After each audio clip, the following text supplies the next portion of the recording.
Welcome to this edition of Morgan the Asked For podcast. Wednesday night, a little after 9, or Tuesday night, a little after 9, sorry. Off a day here. Don't want to wish our days away. Day after national championship game where Houston falls to Florida in a close battle where they don't even get a shot off at the end of the game to give them a chance. But I do believe we need to start with, obviously, most important in my sports fandom, but I think overall in the state of Iowa, this weekend and the last couple of days have been swirling that Joshua Jefferson, who has said he's coming back to Iowa State, the rumor mill started that he has been offered upwards of $3 million a year to go to an SEC program. And I'm just going to say it, LSU is the one that most people heard, but I have heard there was another one that was coming in late and offering him that. But he comes out today on the Iowa State men's basketball page and does affirm his commitment, saying I'm back. So it seems, again, none of this stuff is 100% rock solid until he suits up next year. You never really know. But it sure seems like he's coming back. So thank you, We Will collector or supporters. Thank you, We Will, for ponying up. Because here's the big picture, and I want to welcome Trevor in here just a second, but I want to pose this question to Trevor. Now, I do not think he's getting $3 million from Iowa State. I would say their team is probably just about $3 million, maybe a little bit more as an entire team. But I would say he's probably $1 million, maybe a little more now. And I would guess he's under. And I think, and we've talked about this, and we're coming into the season where college sports is now over for us. Yes, I know track's going on and softball and baseball, but unless it's a one-hit something, we're not going to talk about it. So we got golf. We're going to talk Masters a little bit today, a little bit of NFL draft, but then we get into the time where we just talk about subjects and things we want to talk about. And I think the portal and the money could last one or two episodes for sure. And we could get a couple people on here to help us with that maybe. But I do think he got offered, and you cannot blame a kid. Joshua Jefferson is a very good player, second team all conference, I believe, this year. So obviously next year, looking at being a first team all league player in the Big 12. So that's very good. But projecting out, you never know. I would not have thought Georges Niang would have a 10-year NBA career, but he's still there. Joshua Jefferson is not a surefire NBA guy. And I don't care who you are, Trevor, me, anybody listening to this, someone doubles or triples your salary to do the same job, just so you have to move. We all think about it. And someone offers you almost $3 million at 22 years old or whatever he is. That's a heck of a start in life. And that would be really, really hard to turn down. Even if you want to stay at Ames, you love it at Ames. It's like, I don't have to worry about a lot of things. He can't live on that $3 million for the rest of his life. But there's a lot of things in life that he doesn't have to worry about ever if he does it the right way. That most 22-year-olds and just people in life have to worry about. He's going to be able to buy his first house cash. If he puts all in retirement, money, max out all his retirement stuff, there's just safety nets there that 99.9% of people don't ever have. Now, flip side, he is getting probably $1 million now from Iowa State. So he's not walking around poor. But $1 million to $3 million, that's a different tax bracket, I would assume, and that's just different money. What do you think on that, Trev? Well, I didn't know we were going to start with Iowa State, but yeah, seeing as this is your podcast, that makes a little bit of sense. I figured we were going to start with the national title game. Well, I'm sorry, but no, it's all good. Like you said, if he's making roughly $1 million at Iowa State, it can make 2, 3, 4 times that to go to an SEC school or just anywhere else, any of the big powers out there. It's a little surprising that he turned it down. If I was in his shoes, I don't know if I could do that. If you're talking going from 1 to 1.1, maybe you don't, but. Yeah. Like we said, if we're just using $1 million as the number, if he could have got 2, 3, or maybe even more somewhere else, I don't know how you'd turn that down. Like we talked about last episode, it's it's pretty good to be a college athlete right now, men's and women's, even if you're not a star, even if in basketball, if you're, the seventh or eighth player that on the bench, I mean, you're still making a decent amount of money, I would assume, or you might be able to make some money if you get to that starting role. So yeah, college is it's not a bad life right now. No, it's really good. All the things that they get, even outside just getting money, most of these colleges, the facilities have all been updated the last 5, 10, 20 years, whatever it is. The food is really good. The training, probably really good medical attention because they have to get physicals, all that kind of checkups, all that kind of stuff. So even if you're not making 6, 7 figures, you're still living a really good life right now. Yeah. Bryce Sanford and Brock Harding, both, starting / bench, top 7 players for Iowa. Here, both their numbers are over $1 million at Nebraska and TCU, and they aren't all league players. They're just good basketball players. And I would say Owen Freeman and Josh Dix, the 2 best players from Iowa that are still have college eligibility. Bryce Sanford is going to the NBA, but those guys are getting $1.5 to $2 million would be my guess at Creighton each. So it's crazy. Now here's the downside to this. Okay, so I would assume that Jefferson and Jefferson's people went to Iowa State and said, hey, we got this offer. What can you do to get him some more money? And that's how negotiations work. You can't blame him. You can't blame his people, whatever. He got off. Now, there's another argument to this that there's tampering. He's not in the transfer portal, so he shouldn't have this. He shouldn't have this. But let's live in the real world. It happens every day. People call, people make whatever. So obviously he goes to Iowa State, and Iowa State did what they could. Like, just for easy math, let's say he was going to get $750,000. Now he's getting $1 million. Just to make easy math and just make it easy. And I could be way off. I might be right on. I have no idea. If I'm Taman Lipsey and I'm Milan Monsilovic, agreed to their deals to come back, whatever that financial agreement is, because they're all getting paid. Nate Heisey's same way. Are like, well, he just got a 25% raise. Am I going to get a 25% raise? So all of a sudden, okay, so you just ponied up another $250,000. Well, now I got to pony up another $50,000 for Nate Heisey, another $100,000 for Taman Lipsey, and another $200,000 for Milan. So all of a sudden, you just went from $250,000 raise to almost $1 million raise. I mean, that's the craziness about this. That the one player making a change, I assume they all get raises. You would think that they, like you said, they'd be asking for it because the SEC schools, like you said, that were going after him, if they see that he gets more money, or that's the rumor out there, well, they know that Iowa State's invested that money into that one player, so they've got less to keep the other ones around. So now maybe they didn't get that player that they were going after originally. Let's go after option 2, option 3. And it's not just LSU looking at that, the team that you mentioned. It's all the good teams across the country going, okay, Iowa State just dished out a bunch of money to one player.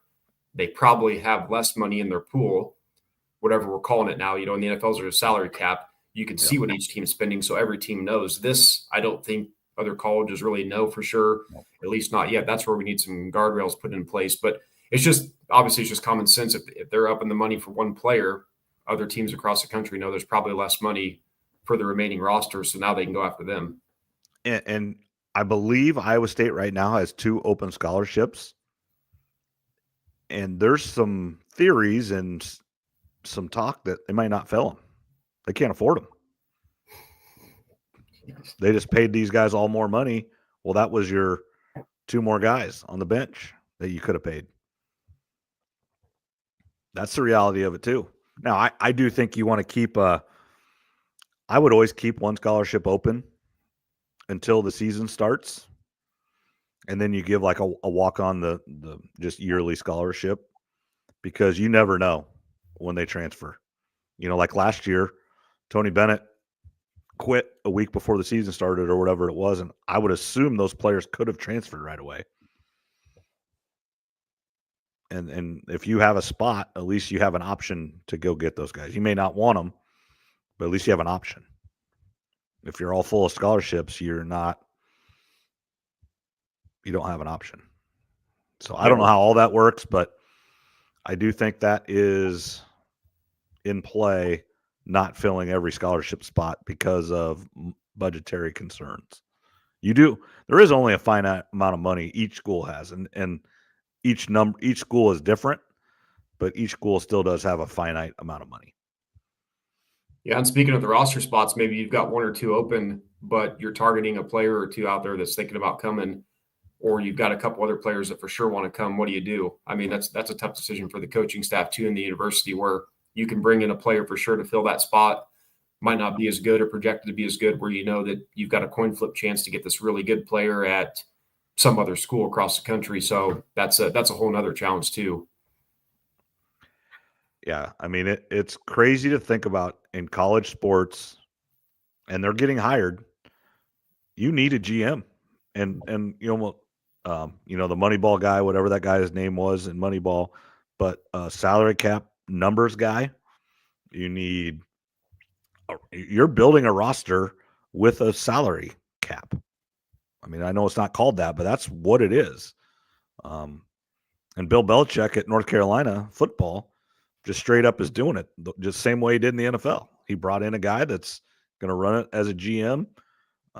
Stanford hired Andrew Luck as a GM, and he doesn't have the experience and stuff but he was in the NFL, and his dad, don't kid yourself, is commissioner of leagues and commissioners of the XFL and some of those. So he has some background, and he's everything I've heard. He's a super smart dude. Well, one, he went to Stanford, and I think his next pick was actually Rice, which is another super smart school, because he wanted that academic component to his college career.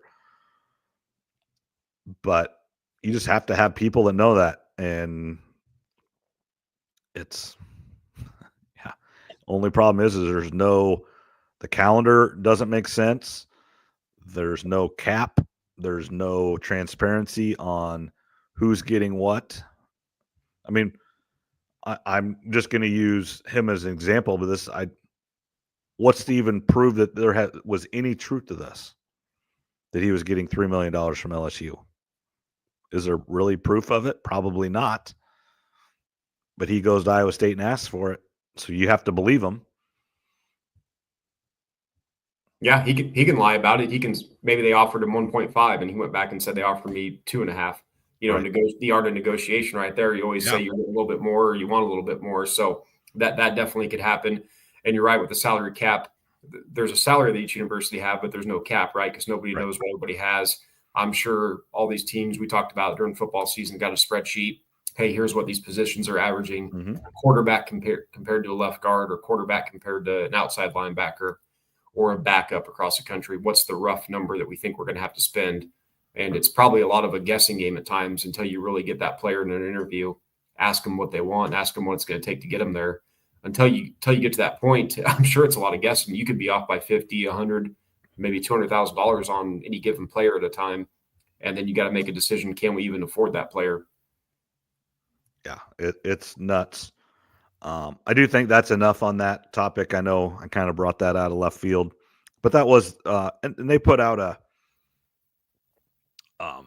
video, and it came out. The Joker was the first one. I'm a man of my word or whatever, and then set him back and stuff, and that's true. But don't kid yourself. There was probably some real negotiations, and like, if you can't get me this, I'm out. I mean, and you can't blame him. Let's move on to Houston does fall to Florida. Florida wins the national championship. Their coach, Todd Golden's 39 years old. Youngest head coach to win a national title since when? Do you know this? I'd heard this. This is good. There's some good trivia here. Trev, do you know this? No, because they probably said after the game. I turned it off right away because I bet on Houston to win it all when I was in Reno, Nevada, because you kind of sold me on Houston, which I'm glad you did. They made it to the game, you had a chance, but was it so close? Was it anybody recently or a long time ago? It's not recent. and actually it has a connection to Houston. That should give you a pretty good hint, but maybe not. I don't know. Who was it? Jim Valvano was Okay. 37 when they beat North Carolina in 1984, so not recent at all, when they beat Houston. Houston's been to the championship game 3 times now and has not won. And then so Valvano was 37, and then the youngest coach, here's a good one. The youngest coach in modern NCAA, I mean, I shouldn't say this, but it might have been all time, but at least in modern NCAA, there's one guy even younger than that to win the first national title. There's another trivia for you. And it is a popular name. You'll know it as soon as you hear it. You say it's not John Wooden. You said modern, right? Yeah, I would say since like 1965. Okay. I don't know who. Tom Izzo? Nope. No, Valvano would have been before him. It's yeah, before right. Valvano, but after 1960. Bobby Knight, 35 in 1976 when they went undefeated. He was only 35 years old. Yeah, that's young. Yeah, I was going for Houston. You sold me on them. When I was at the casino, I was making some Masters picks. I bet on UConn women, which we'll get into them here in a little bit. I'm a little frustrated with myself. I didn't bet UConn women before the tournament because they were plus about 320. Right. When I bet them, they were minus 160. So I did end up doing well on that, but I didn't get anywhere near the return I could have if I would have just had the guts to bet them before the tournament. But I was rooting for Houston. I thought that would have been a good story. And really the story of the tournament, at least at the Final Four, is all the games are great, like we hoped and kind of predicted they would be.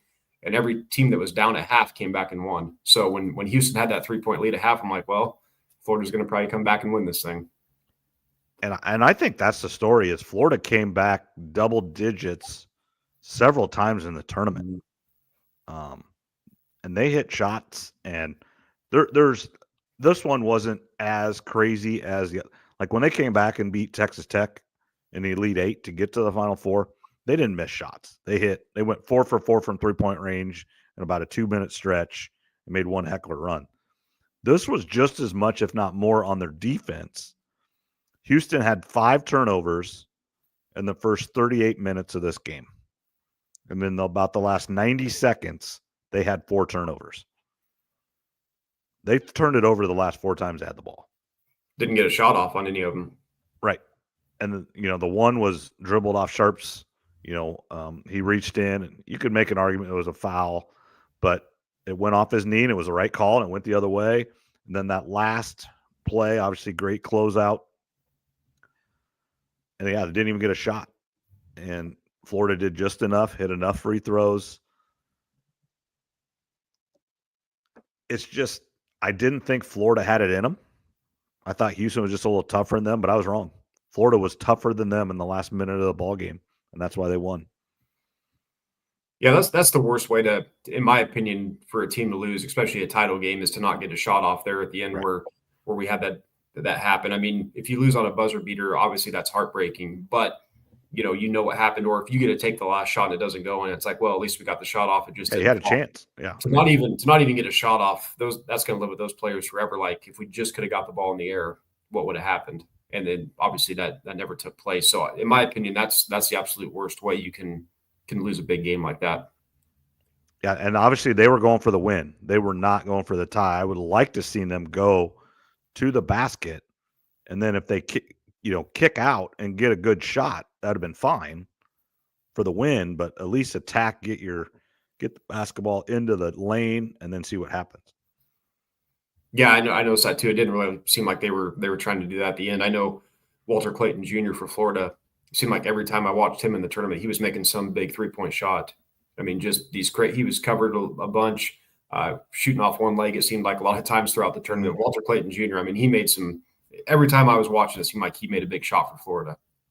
Yeah, and he had 0 points. He didn't make a basket until under 8 minutes in this game. He had a couple free throw points, but I think he finished with 11, which 11 points in 8 minutes is pretty good. But that's what Houston does. They are not going to let your best player beat you. If you're going to beat them, someone else is going to do it. And Florida had enough guys to do that. How about here's another stat for you. No freshman played in that game. That goes to show you that There's a lot of disappointed people at Iowa State right now that the last 2 years freshmen really haven't played besides Milan. Omaha Baloo was 5-star all everything. This year you had a 4-star, shooter that was supposed to come in and play. The teams that are really good and the teams that are winning are older. Now, Florida was the exception, but Florida has 3 guys that are going to get drafted in the first 15 picks. Iowa State doesn't have them walking down the end of the bench and sitting there. They're good players, but they're not top 15 picks after their freshman year. Yeah, I know that was one of your keys to the game versus when we did the predictions for Houston versus Duke, and that was another that's an all-time comeback / collapse. People were trying to say it's both. both. It's not one or the other. It's both. Mm-hmm. I mean, if you'd have told me Duke scored 1 basket in the last 10 minutes, been like, no way. I would have bet my life savings on it. Not that it's much, but I'd have bet my life savings. No, you're gonna have more than 1 basket. Yeah, I was sitting there watching the game. Obviously, like I said, I went to the casino because you can't use DraftKings in Nevada, which is kind of strange.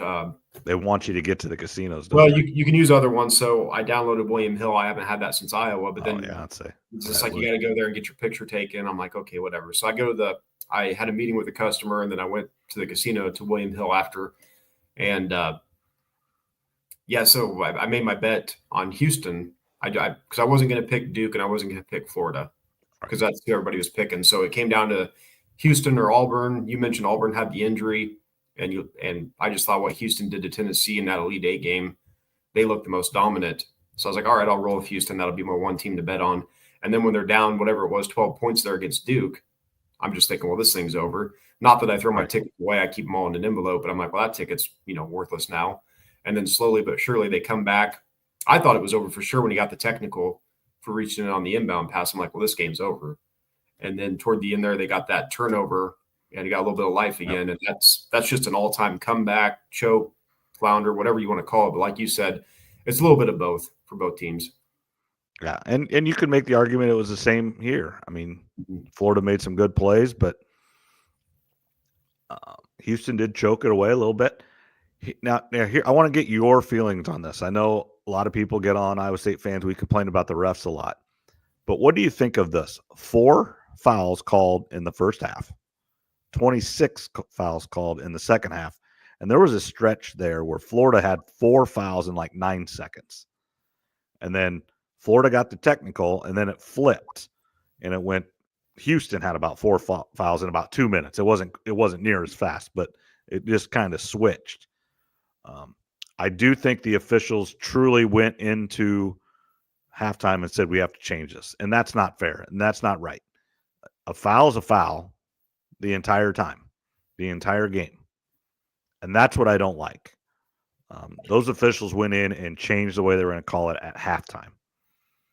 And that's not fair to the players because they were doing the same exact things in the first half and they were not fouls. Then all of a sudden, I think Houston was in the bonus before the under 16 timeout because Florida just fouled the entire time in the first 4 minutes of the game coming out of halftime. And that's not fair to Florida, and then it wasn't fair to Houston when it flipped the other way. And the officials just stuck their nose in that game and wanted to make a point, and I don't like that. It needed – now, all 26 of those were probably fouls. But the problem is there probably should have been about 26 fouls called the first half, and then you might not have had to call 26 in the second half. Yeah, it sure seemed like there was a big difference between the first half and the second. Like you said, you wonder if they went in at half and made some adjustments, which they shouldn't do. Call it the same way in the first half as you do in the second. That's the way it should be. Now, when you call it technical, that's a little bit different. Right. Yep. I've heard referees say, you and Zach have refed, a lot of people have. There's a time where sometimes things are getting out of hand and you got to get the game under control. That's a technical is different, but going from 4 fouls in the first half to however many was in the second, it sure seemed like something was different for whatever reason. And it wasn't like there was 10 fouls called on Houston and 2 fouls on Florida or anything. It was even. So, it was just this discrepancy overall. There's no way there's only 4 fouls in the first half and 26 in the second. That just doesn't – that's not possible. It's just they called the fouls in the second half and did not call them in the first. That's what's not right. Yeah, you don't like to see that. I mean, and I know we're going to get in the women here in a little bit, but I don't know if they do this on the men's side or not. But I know throughout the tournament they say they're judging officiating crews, each game throughout the tournament. Yep. And I have to think, it sounds like a good idea to do that, but you have to wonder if these crews on the women's side, at least, if they're making more calls because of that or less calls, or if they don't want to step in too much, or if they try to overstep because they know they're being judged. You should probably judge them or not, or, don't tell them you are judging them. So hopefully they call a game as fair as they can, but there's again, it's humans reffing a game. Basketball is really tough to ref. Yep. It's very fast. You can't see everything. It just, humans are going to make mistakes. But when you talk about that foul discrepancy from first half to second, it sure seems like they made a conscious decision at halftime to change it up, which they shouldn't have done. Yeah, I mean they're being evaluated every game. When they referee Iowa State versus, did you watch the game Monday? What's that? The Monday night game. Do you watch it last night? Yeah. Mm-hmm. When they interviewed Sampson, when they weren't, no one was shooting well. Both teams, he goes, well, this isn't we're not playing Sasquatch University on a Monday night in December. Officials are graded against Sasquatch State in December, just like they are in the tournament. And I would assume those three officials were three of the top 5 or 6 graded officials throughout the entire season, or I sure hope so. If not, it was the best 3. So they need to make the correct call. So whether should be 50 fouls called in a game or 20 fouls called in a game, it needs to just be called correctly.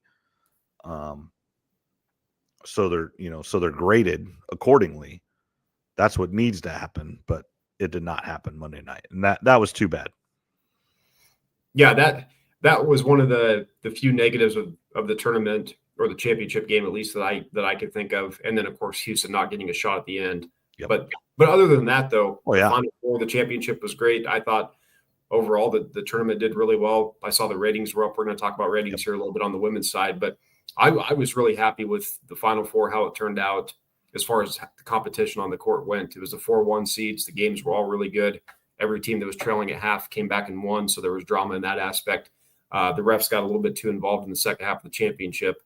But other than that, though, not a ton to complain about as far as the tournament as a whole, though. No, the games are really good. Sometimes we get blowouts. You could make an argument overall that the tournament was boring because there weren't the upsets, there weren't the buzzer beaters, anything like that. But I don't think anybody would argue that you had the two best teams, and if not the 2 best teams, 2 of the top teams in the country. There was no Cinderella, and there was no surprise any team was there. Those are 2 of the best teams. Now, obviously, if Houston and Duke play 10 times, it's not going to be Houston every time. And if Auburn and Florida play, it's not going to be Florida every time. So to say they're truly the best team on a given night, no. But they earned their way there, and they both proved it and played a great game on Monday. Yeah, it lived up to everything that we thought it would. We talked about it last week. A lot of people were complaining about 4 number 1s being there. That's most years. That's what I want to see. I want to see 3 number 1s and a 2 or a 3 seed in there, but I don't want to see 5, 7, 8, 7. Occasionally that's okay, but most years I want to see the best teams in the Final Four. Your comment last week was spot on, and I loved it. We need to give the committee a round of applause. They did it right.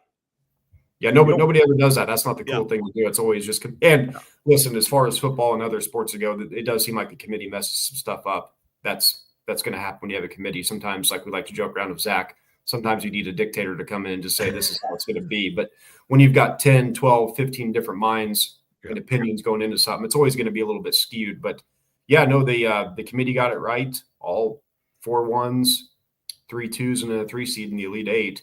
I don't necessarily want to see that every single year, but occasionally like this, I'm happy to see it because we know those are the best teams and should give us the best games. All right, let's change gears here to the women's championship game. UConn, South Carolina, the top 2 teams. UConn, the best program over the last 30 years, not close. South Carolina's probably second now, but it's really just been about the last 10 years or so for them. Am I right in that? About Yeah, maybe 5 to 7. Yeah, yeah. you call it 10 years. Yeah. So, and it was a beatdown. UConn made quick work of South Carolina. It wasn't close. I don't follow the women's game enough. Why was UConn a 2? Did they? I mean, they just lose some games they weren't supposed to lose. I mean, it really wasn't close in this tournament. They were the best team.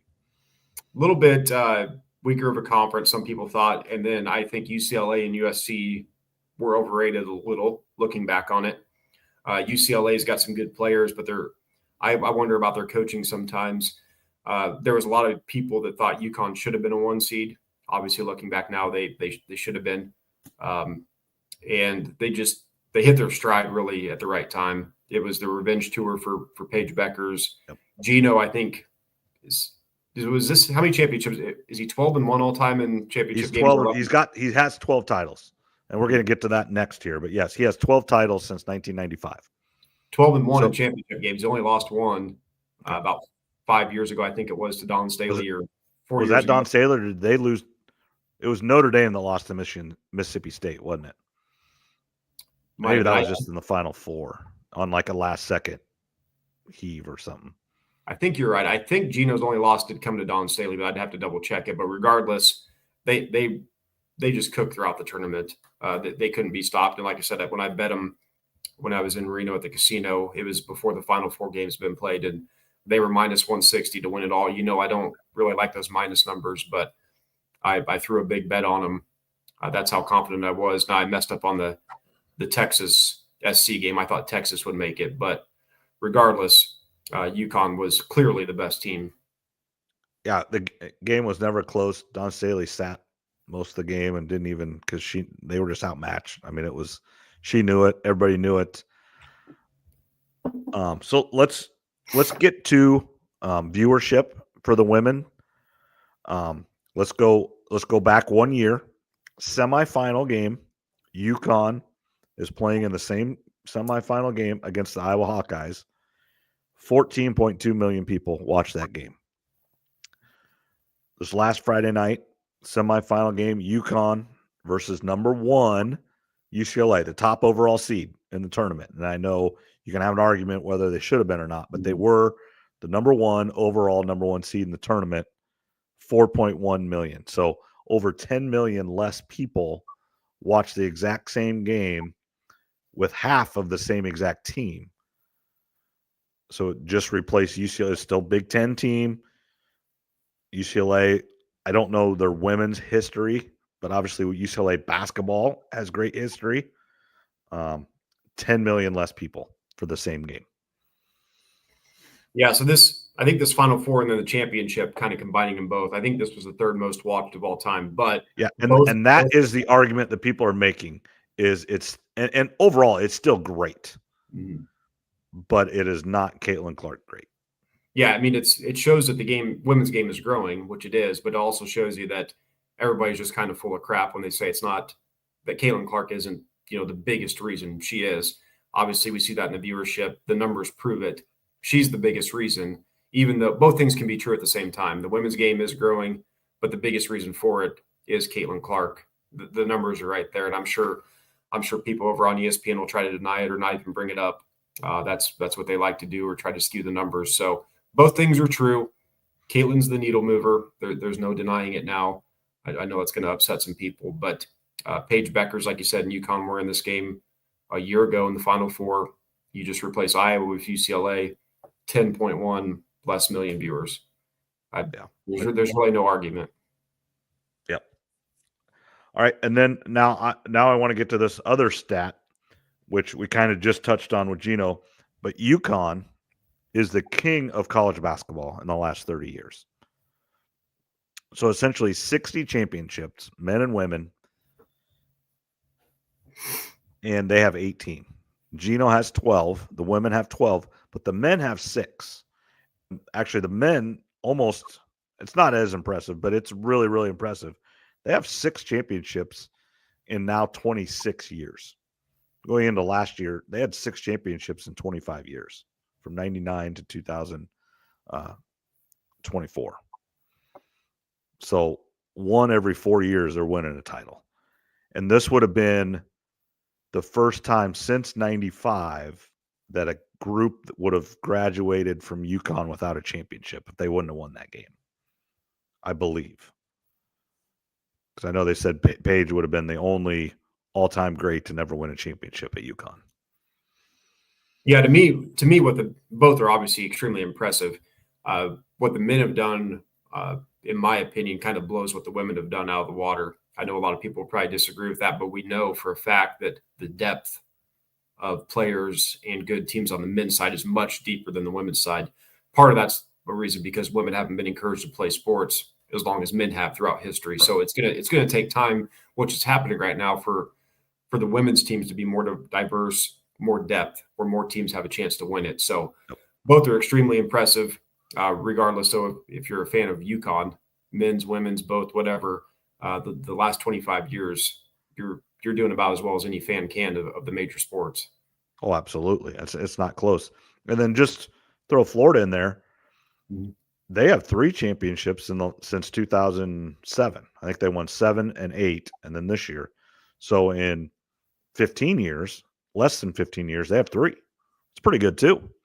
I think I saw something that they're the only program to have 3 in basketball and 3 in football. Yeah, or something. And that's like what they're talking next year. I mean, I don't think they're ready, but one of those back-to-back years in basketball, they won the football too. So they actually won both in 7 or 8. I can't remember which one, but Urban Meyer won his one at Florida.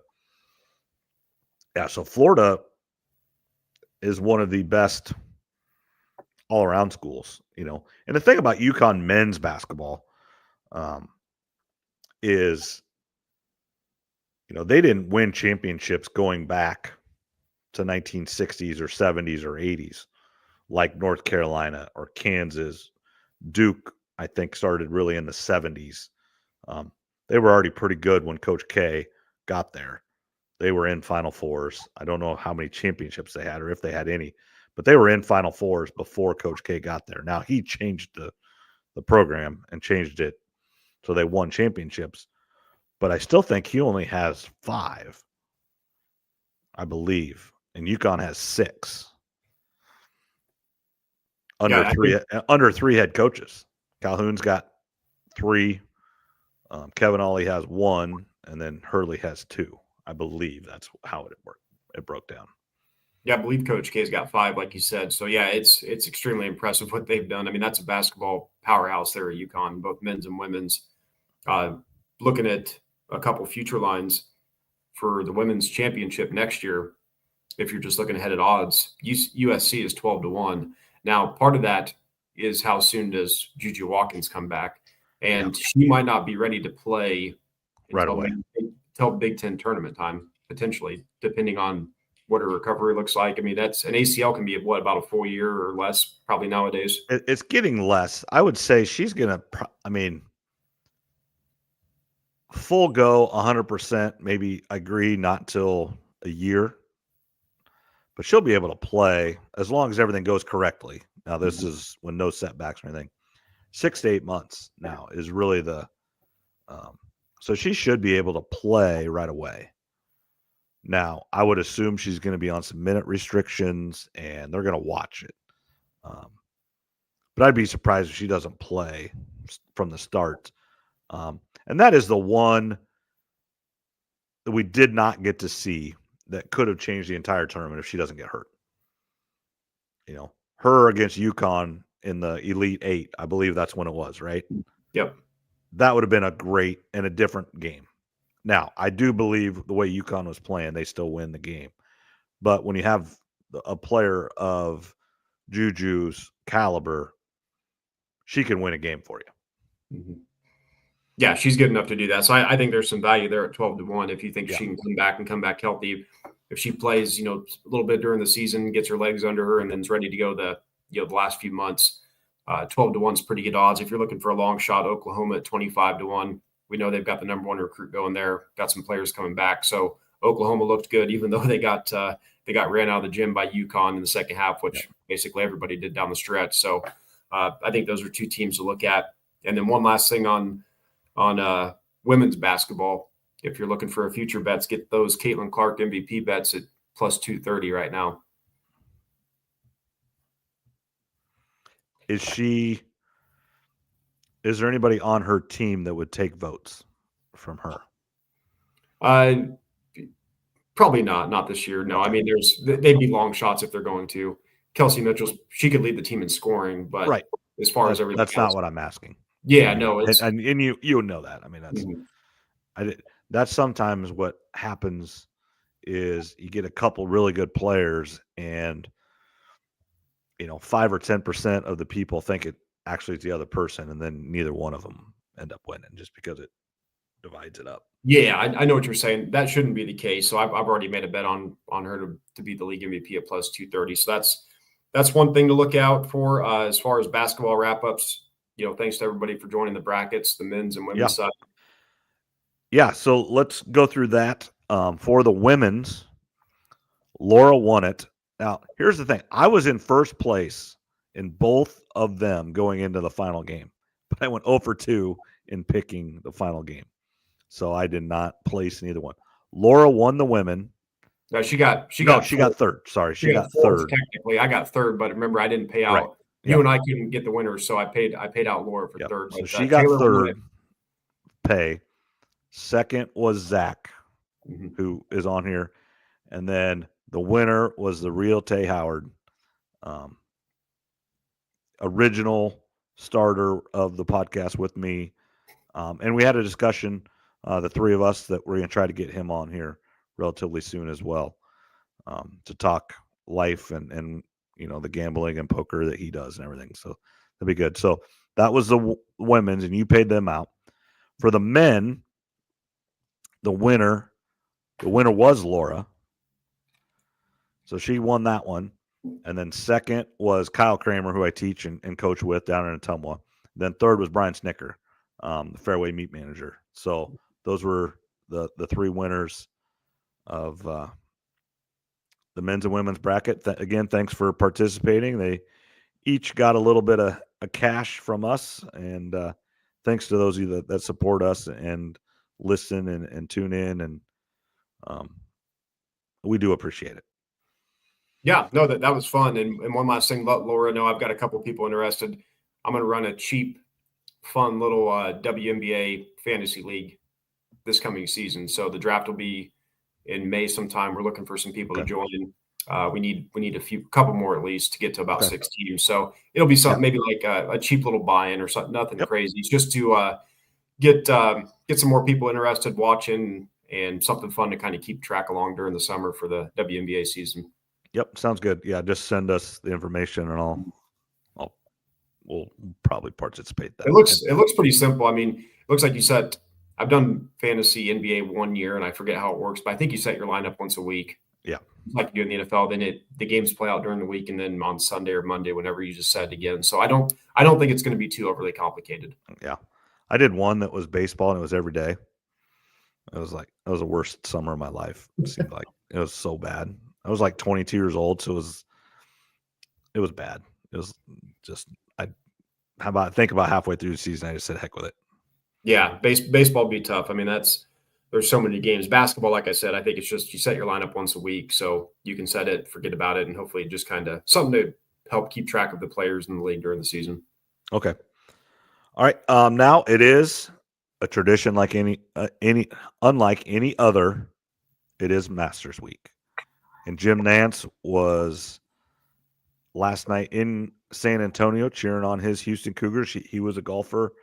I believe he was on the golf team with Freddie Couples, who is a Masters legend.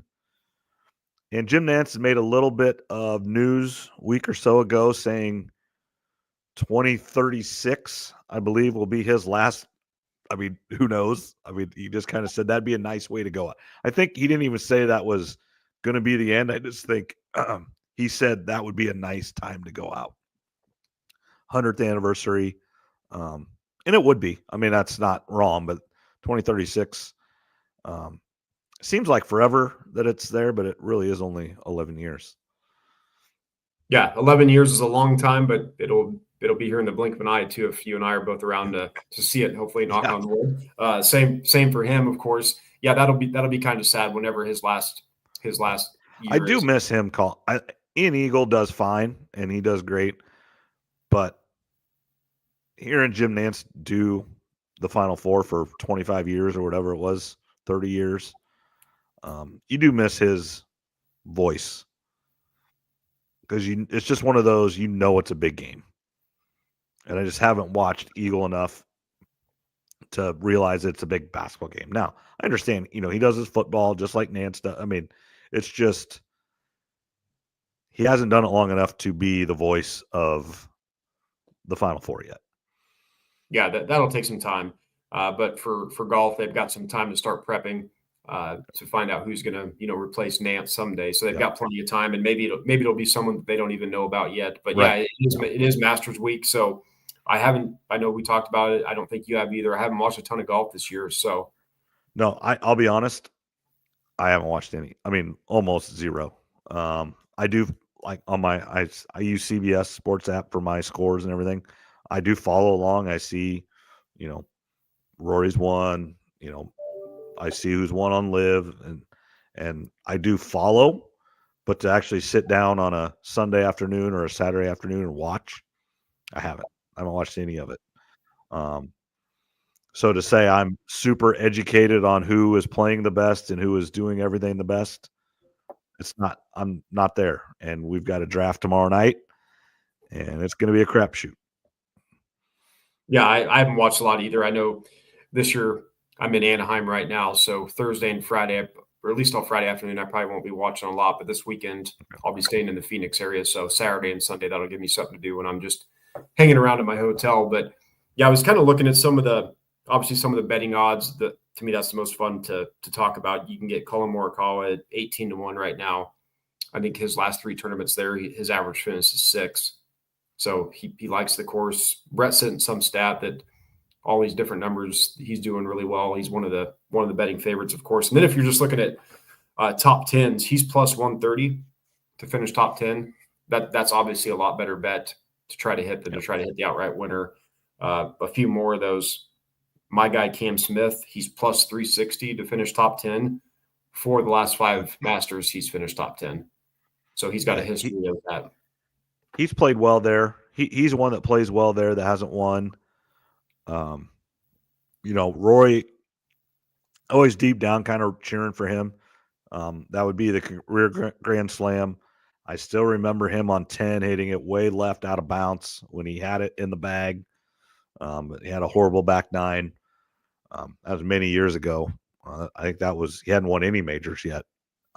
Then I think he won the next one at the U.S. Open by like 12 shots. But so I always a little bit root for him. I don't think he does it. I mean, but I would like to see him. I do think Bryson's going to give her a run this year. That's kind of and he's not a favorite. I think he's 20 or 22-1 on some sites. Yeah. Mm-hmm. So he's not a 7-1 or an 8-1. But I just think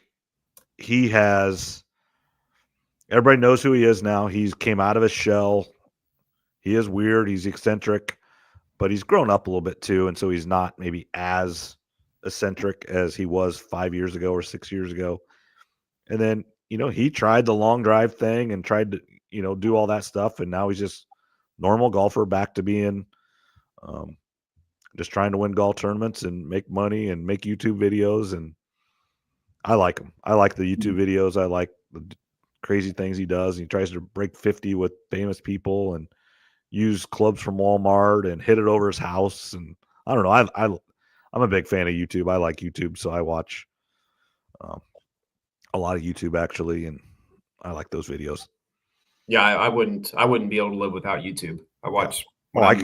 I can give up YouTube hours every day when I'm at the gym or whatever. So yeah, YouTube. He's really changed the way people think about him. Like you said on YouTube, he does the break 50. He just did one with Matt Stafford. He's done it with Daly, Trump, Phil. I mean, just all the big names out there, whether they're in golf or other things. So he's really changed his image. I think for him to get he's about 20-1 right now, like you said, to win. You can get him at plus 160 to finish top 10. So there's a little bit of value there, a little bit safer. But I do think Bryce is going to be in contention. One other guy I got to mention just always, but is Patrick Reed. He's plus 450 to finish in the top 10, and he's done that 3 of his last 5. How is he doing in Live? Do you know? Have any idea? I don't know exactly. I thought a few weeks ago I saw he was getting ready to win a tournament, a non-Live one maybe it was. I think he's been doing okay. So, Patrick Reed is a guy that he's probably always going to play pretty well at Augusta. He likes the course. I think he grew up or was born in the area there. He's won it before. Well, yeah. I know he went to Georgia, got kicked off for cheating, and went to Augusta State. Mm-hmm. So, yeah, I would say he's from Georgia or somewhere around there, yeah. And he's 100-1 to win. So I did bet on him at 100-1. I mean, he's a past champ. It's worth a dollar or two. Yeah, that's one of my long shots that I bet on. Of course, Brooks Koepka is also going for the career Grand Slam. He's got 3 top 10s out of his last 6, but he also has 2 missed cuts. But we know how Brooks is when it comes to major time. He's a guy that can literally not play in any tournaments, show up to the course and finish 3rd. Yeah, he's one. I like listening to him because he just tells it like it is. He's like, well, I'm better than half the field, so there's half the field gone. The other half of the field's not won a major, so there's half of the half. They suck.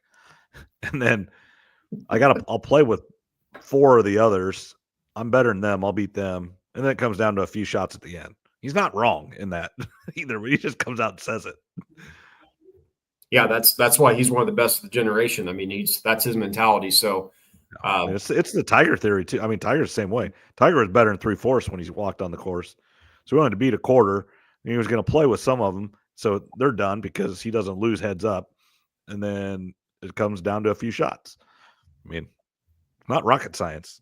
No, and he's 30-1 to win it. So there's actually, you can get pretty good value. That's actually good odds. Yeah, I bet him at 30-1. Let me just make sure. Yeah, he's 30-1 right now on DraftKings. So is Jordan Spieth 35-1. I mean, if you really get out of the Scottie Scheffler and Rory McIlroy range, there's pretty good value on a lot of guys right now. So you can, if you're going to do winners, again, my theory is obviously you can pick just one, but if you want to give yourself a fun weekend, bet on 2, 3, 4 of the guys in that 17 to 35 range. You're still going to win money. And let's just say you bet on Spieth, JT, Brooks, and Bryson, those 4. You've got 2 PGA guys, 2 Live guys. For sure at least probably 1, if not 2 of them are going to be there on the weekend. And you might get lucky and maybe 3 or all 4 of them are in the top 15 with 1 day to go. So that's kind of the way I like to do it. How about this for a little a prop bet? So you can bet on players to make the cut or miss the cut. Okay. Yep. To miss Sergio Garcia to miss the cuts plus 205. He's missed the cut 5 out of the last 6 Masters. I would make that bet. But I think he has been playing well because I'm pretty sure he's won 1 or 2 Live tournaments already.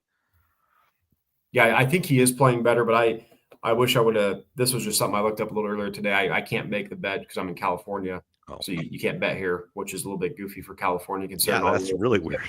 All the other things that people can do here. You can do a lot of stuff in California, but you can't make a bet. Yeah, you can't, not sports betting. So I wish I would have seen that. I would have bet, plus 205. I would have threw, maybe 10 or 20 bucks on that for Sergio to miss the cut. So I thought that was a good little prop bet there. And then some other fun ones where you really can get good odds is just the round 1 leader. Yep. That's one where I think that's a Fred Couples, Bernard Langer, just crazy ones like that. You can get Justin Rose at 65-1. Okay. He was the day 1 leader in 2021. You can get Victor Hovland at 40-1. He was the day 1 leader in 2023. If you kind of wanted to hedge your bet a little bit, if you wanted to bet Sergio to miss the cut at plus 205, you could also bet him just to protect yourself a little, not fully, of course, but to be the round 1 leader at 60-1. Okay. So I think you can get Scottie Scheffler and Rory at like 12 to 14-1 to be the round 1 leader. So if you don't want to bet winner, you can throw a few bets on guys just to be the round 1 outright leader. And then I think you can bet heads up too, right? Yeah, and there's a bunch on there. I didn't write down heads up, but you can I assume on DraftKings and a lot of them you can bet heads up or you can bet the different groups. Okay. So they'll have Group A that have 5 golfers and you pick one, and you can get pretty good odds on them. Or if you want to do a parlay, I think I looked at one that was betting Brooks Koepka, Cam Smith, and Patrick Reed all to win their grouping of 5 or 6 players. Yep. And I think it said a $10 bet would have paid out 5,000. Oh, so the odds were really, now again, each of those 3 players have to beat the other 4 or 5 in their Right. group. So the odds of hitting that are, there's a reason it pays out that much. You're probably not going to hit it, but I was just looking at that. I think those would be kind of fun. Obviously, I didn't make any of those before I left Nevada, so I can't make any of those. But those are ones that I think would be kind of fun if you haven't placed any bets yet. Yeah, do you think McIlroy is just? I mean, I know he's playing pretty well right now, but I just think he's just got too low odds to make the bet. Don't you think? I mean, I think Scheffler's odds are there for a reason because, I mean, I think he's that good. Now, he hasn't played as well this year as he did a year ago at this time, but he's earned that. McIlroy, I just think it's just I wouldn't make that bet with those low odds for him. I think he should be closer to 15 to 1. Because is he like 7 or 8? 6.5. Yeah. So it's plus 650. Yeah, it's tough to make that bet. I think I saw something earlier that he is the most bet on golfer this year, probably like he has been. And I hope he's still, age. He's still got plenty of years left to win. Oh yeah, and he stays in great shape. He takes care of his body. So there's going to be a lot of people rooting for him, but it's just, I don't know. Rory's, I do think he's going to win the Masters at some point. I just don't know if it's going to be this year. And like you said, at plus 650, I'd rather him be at 10 to 1 or 12 to 1 if I'm going to lay money. When I was at the casino, I thought about, when I walked away, I had my list of golfers that I bet on, and I'm thinking, should I bet on Rory? That was the one guy. I wasn't thinking about Scotty Scheffler. I wasn't thinking about anybody else. It was Rory, and I didn't place a bet on him. So he may be a guy that, depending where I draft for our draft tomorrow night with our friend, maybe I can snag him up there because that's probably what I'm going to do. Any of the golfers that I didn't bet on for our draft, that's take the others, so that way you just have more people to cheer for. Yeah, then I can add 3 more guys to my golf team, as I call it, right? And try to hit on them. So yeah, I do think Rory will get the Masters at some point. I just think he's too good of a player. I do think he'll get the career Grand Slam. I don't know if it's going to be this one or not. And I have not looked close enough. I know we're still a few days out, but at the weather, what it's going to do there. I know north of there has gotten a ton of rain, like Kentucky and Missouri and Arkansas and Tennessee and stuff, but I don't know about southern Georgia there. So it looks like I just pulled it up real quick.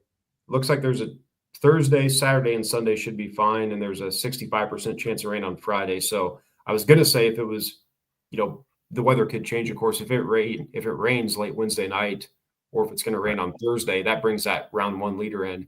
Maybe you can look at the tee times of those players, and if they're going to play after it rains, where they can be a little bit more aggressive, maybe those are players to target depending on the weather. But right now, it looks like it is going to be clear on Thursday. Yeah, I know Monday was was rainy, because I know I think they cleared the course and everything was closed, and that would suck. Like, if you get that practice round, you have Monday's practice round, you're super excited, get on the course and everything, and then they cancel it or you have to go off of it before it. That would suck bad.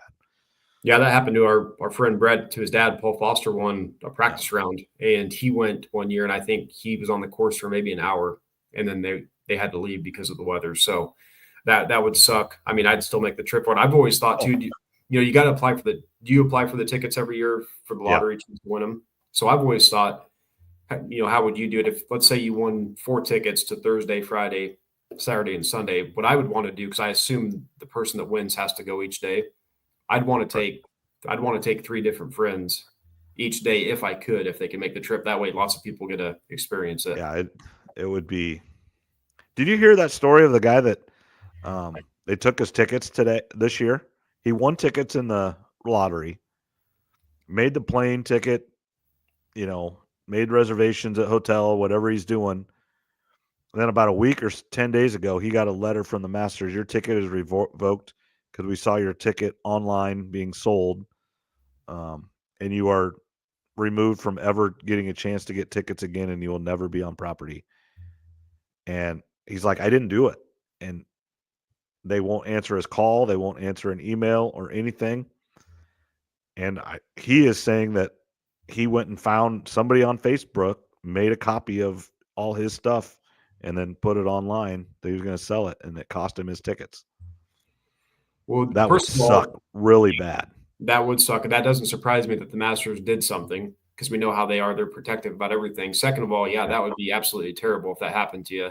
That's, basically identity fraud, just not to the same extent. But yeah, that would suck if somebody could find out if you won tickets or what your barcode number was or any of that type of stuff. And right, it's one of those, you can't tell anybody that you got the tickets.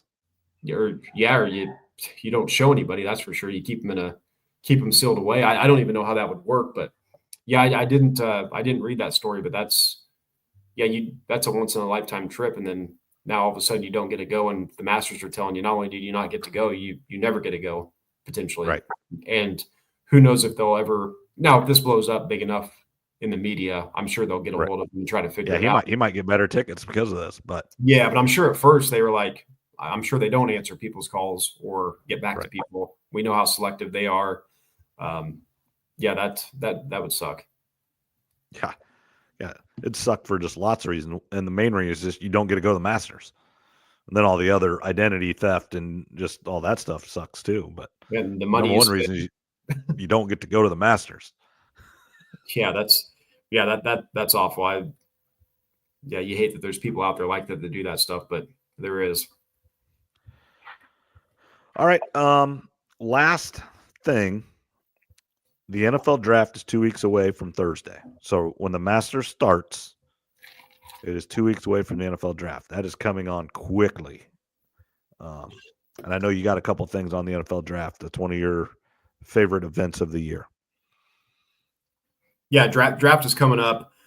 I started looking at player over-unders recently, and I don't have a ton that I'm feeling great about. The one bet I am going to make is Emeka Egbuka, the wide receiver out of Ohio State. His over-under right now is 29.5. And that's at minus 140 odds. I'm going to bet the under on that. And for those listening, over-under that, I'm going to bet under 29.5, meaning he has to be selected in the first 29 picks. If he goes pick 30 or later, I would lose the bet. So Emeka Egbuka under 29.5, minus 140 odds.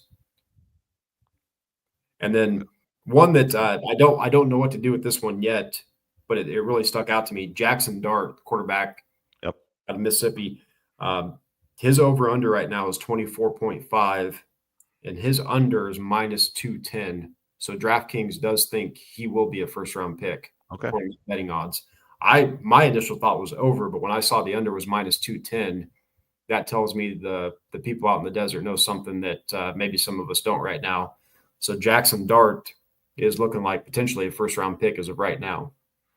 And the people in the desert know a lot. Mm-hmm. They're not in the game to lose money. Yeah, they're not. That's like I said, when I first saw that, I thought, I bet the over on that. And then I looked at what the odds were. So that just surprised me a little bit. This is one of those drafts I haven't kept up quite as much. And just generally, it seems like the last few years, I can't pay as much attention as I'd like to with mock drafts and this other stuff, just with work and travel.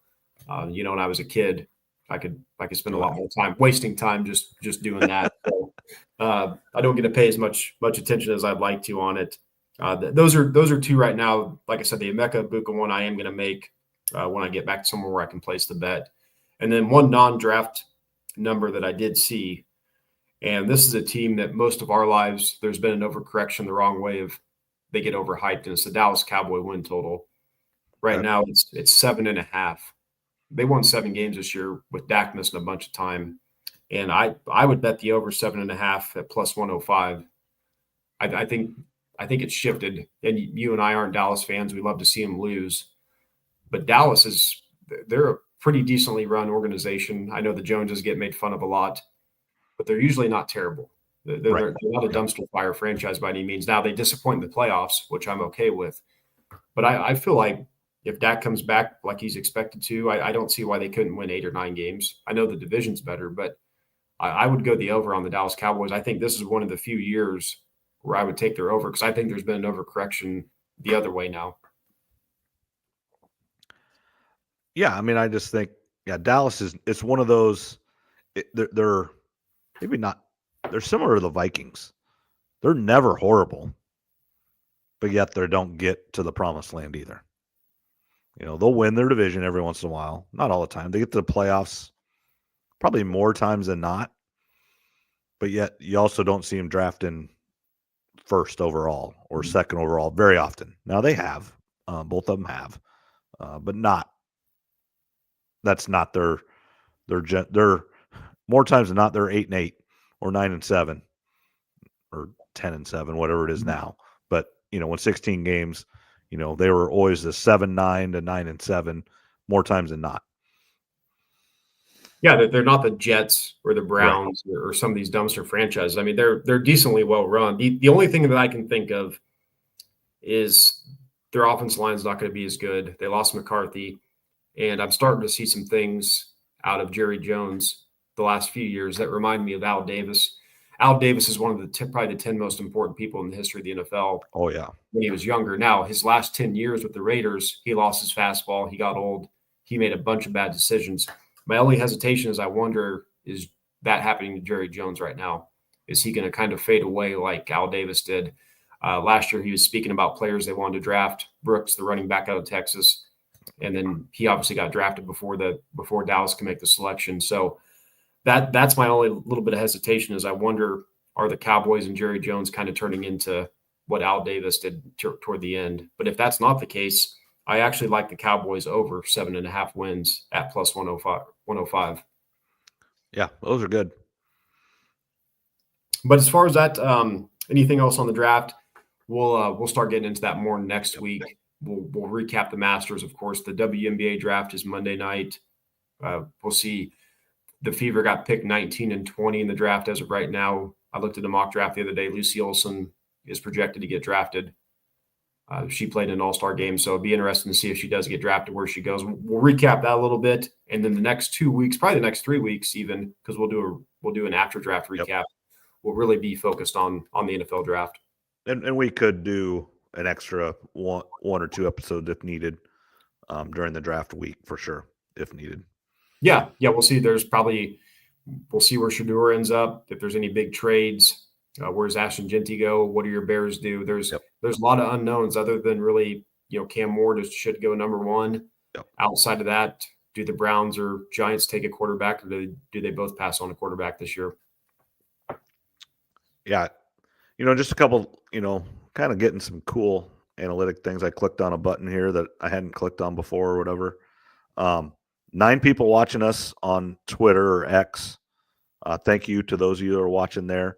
And then a couple people on Facebook. And I don't know for sure, but I think I don't have enough followers and stuff on either one of them to see the comments. But if you guys would go to YouTube and we're about done here, so maybe not this week, but going forward, it's on YouTube live as well.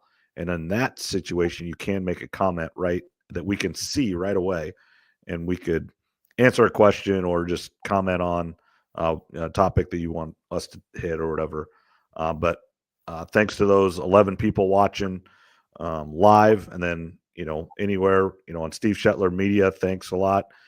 Sometimes I go look at that after a few days, and it's 100 to 300 people watch that. That's great. We get 50, 60, 70 people on our different platforms. So just thanks everybody for listening or watching, however you consume it. We do appreciate it. Thank you. Just, if you could rate it 5 stars or whatever stars you think it is. And then also follow on your favorite podcast player on YouTube and all those stuff. It does help, and it helps us get out to more people. And that's what it's all about. We're just here having fun. A couple guys talking Midwest sports, and it's kind of fun to do. Yeah, I know I can't see any comments on my end, but I did just get a little. Taylor must have mentioned something on Facebook, so I'll have to take a look at that. But yeah, when he texted us the other night, we're going to have him on because of the big win. I wasn't even thinking of the bracket challenge. I just thought I was thinking. You thought he won a poker tournament. Yeah, I just checked into my hotel and I saw that text come up. I'm like, did he just win a poker tournament? So I sent that text, and then of course the first thing I do is go to Facebook to see if he posted that he won a poker tournament. He's like, no, I won the women's bracket. I'm like, well, that's not exciting, but no, We'll get him on the World Series. I think the World Series is always in June or July, Yeah. in the summertime, but we got to get him on, even if we do it like a month before. Want to ask him some poker questions, how the game's changed. Want to get his top 10 poker players of all time, and then just some general thoughts about the game of poker, because I know when we were in junior high and high school, we used to play it all the time, as I'm sure you guys did. Yep. I haven't played poker in a while now. Chris Moneymaker and Doyle Brunson, those guys kind of made it famous, but there's so many other great players out there over the years. I'd like to get his opinions on. Absolutely. All right. Anything else, Trev? We're a little over an hour here. We always try to keep it right about there, but no, nothing else. Like I said, we'll be back next week. Yep. We'll recap the Masters and anything else that's happened. Awesome. All right. Thanks a lot, Trev. And we'll talk to you later. All right. Talk to you next week.